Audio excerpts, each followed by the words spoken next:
Exam ಪ್ಯಾಟರ್ನ್ಗೆ ಹೇಗೆ prepare ಆಗಬೇಕು, ಎಕ್ಸಾಮಲ್ಲಿ ಏನೆಲ್ಲ ಕೇಳಬಹುದು ಅಷ್ಟೇ ಅಲ್ಲ, ಜಸ್ಟ್ ಟೆಕ್ಸ್ಟ್ ಬುಕ್ ಓದಿದ್ರೆ ಸಾಕಾಗಲ್ಲ, ನಾವು ಹೇಳೋ ಟಿಪ್ಸು ಫಾಲೋ ಮಾಡಿ, ತುಂಬ ಇಂಪಾರ್ಟೆಂಟು. ನೀವೇನಾದರೂ SSLC ಓದ್ತಾ ಇದ್ರೆ ಈ ವಿಡಿಯೋ ನಿಮಗೋಸ್ಕರ ಅಂತ ಸ್ಕಿಪ್ ಮಾಡದೆ ಈ ವಿಡಿಯೋನ ನೋಡಿ 5 ಸ್ಟೆಪ್ಸ್ ಇರುತ್ತೆ. ಸೊ ಇದರಲ್ಲಿ ಸ್ಟೆಪ್ 1 ಕ್ವಶನ್ ಪ್ಯಾಟರ್ನ್ ಅರ್ಥ ಮಾಡ್ಕೊಬೇಕು. ಅಂದರೆ ಪ್ರೀವಿಯಸ್ ಇಯರ್ ಕ್ವಶನ್ ಪೇಪರ್ನಲ್ಲಿ ಯಾವ್ಯಾವ್ದೆಲ್ಲ ಕ್ವಶನ್ಸ್ ಕೊಟ್ಟಿದ್ದಾರೆ ಆ್ಯಂಡ್ ಎಷ್ಟೆಲ್ಲ ರಿಪೀಟ್ ಆಗಿದೆ ಅನ್ನೋದು ತುಂಬ ಇಂಪಾರ್ಟೆಂಟು. ಸ್ಟೆಪ್ 2 ಕಾನ್ಸೆಪ್ಟ್ನ ಸ್ಟ್ರಾಂಗ್ ಆಗಿ ಅರ್ಥ ಮಾಡ್ಕೊಬೇಕು. ಅಂದರೆ ಯಾವ ರೀತಿ ಕ್ವಶನ್ಸ್ನ ಕೊಡ್ಬೋದು, ಯಾವ ಕಾನ್ಸೆಪ್ಟ್ ಮೇಲೆ ಕ್ವಶನ್ಸ್ ಕೊಡ್ಬೋದು, ಮತ್ತು ಡಿಫ್ರೆಂಟ್ ಟೈಪ್ಸ್ ಆಫ್ ಕ್ವಶನ್ಸ್ ಹೇಗಿರುತ್ತೆ ಅನ್ನೋದು ಕೂಡ ನೋಡ್ಕೊಬೇಕು.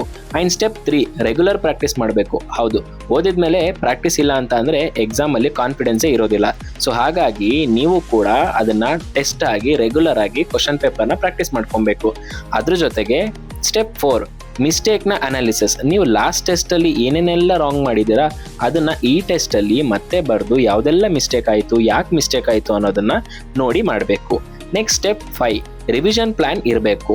ಸೊ ಒಂದು ಸಲ ಇಷ್ಟೆಲ್ಲ ಪ್ರೊಸೀಜರ್ ಆದಮೇಲೆ ಬ್ಯಾಕ್ ಟು ಬ್ಯಾಕ್ ರಿವಿಷನ್ನ ಮಾಡಬೇಕು. ಬಿಕಾಸ್ ಆ್ಯನ್ಯುವಲ್ ಮತ್ತು ಬೋರ್ಡ್ ಎಕ್ಸಾಮ್ಗೆ ರಿವಿಷನ್ ಅನ್ನೋದು ತುಂಬ ಇಂಪಾರ್ಟೆಂಟು. ಸೊ ನೀವೇನಾದರೂ ಸೆಲ್ಫ್ ಸ್ಟಡಿ ಮಾಡ್ತಾ ಇದ್ದೀರಾ ಅಥವಾ ಕರೆಂಟ್ ಟ್ಯುಟೋರಿಯಲ್ಸ್ ಅಥವಾ ಟ್ಯೂಷನ್ಸಿಂದ ನಿಮಗೆ ಅಷ್ಟಾಗಿ ಸಪೋರ್ಟ್ ಸಿಗ್ತಿಲ್ಲ ಅಂತ ಅಂದರೆ ನಿಮಗೂ ಕೂಡ ತುಂಬ ಕನ್ಫ್ಯೂಷನ್ ಇರುತ್ತೆ, ಎಕ್ಸಾಮ್ಗೆ ಹೇಗೆ ಪ್ರಿಪೇರ್ ಆಗೋದು ಅಂತೆಲ್ಲ ಪ್ರಶ್ನೆ ಇದ್ದರೆ ಡೋಂಟ್ ವರಿ, ನಿಮಗೋಸ್ಕರ ನಮ್ಮ ಶ್ರೀ ಸಾಯಿ ಕೋಚಿಂಗ್ ಕ್ಲಾಸಸ್ಗೆ ಜಾಯ್ನ್ ಆಗಿ. ಇಲ್ಲಿ ನಿಮಗೆ ಸಿಸ್ಟಮ್ಯಾಟಿಕ್ ಎಕ್ಸಾಮ್ ಪ್ರಿಪರೇಷನ್ ಜೊತೆಗೆ 1-on-1 ಗೈಡೆನ್ಸ್ ಕೂಡ ಇರುತ್ತೆ.